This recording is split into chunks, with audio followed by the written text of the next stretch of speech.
السلام عليكم. نقدم لكم آخر أخبار عالم منتخب الوطني.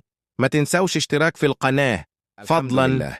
خطف النجم المغربي عز الدين أوناحي الأنظار بالهدف الجميل الذي سجله على ريال مدريد في التي جمعتهما اليوم الأحد برسم الجولة الدوري الإسباني. الحمد لله. وقدم أوناحي أداء قويا في الشوط الأول من المباراة، إذ كان الأفضل على مستوى الأداء قبل أن يتمكن مكافأة جهوده بهدف جميل سجله في الدقيقة 40 و50.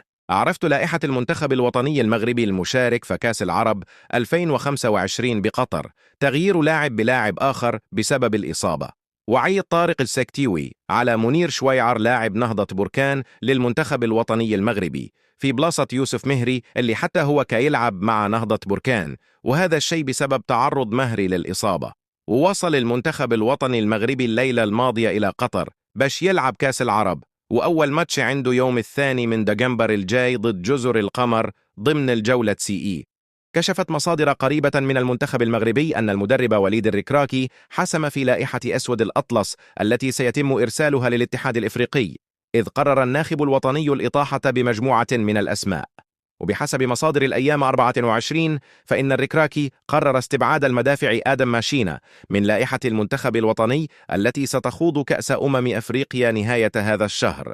في المقابل احتفظ الركراكي بكل من نايف أكرد وجواد اليميق، غانم سايس وعبد الحميد إيت بودلال.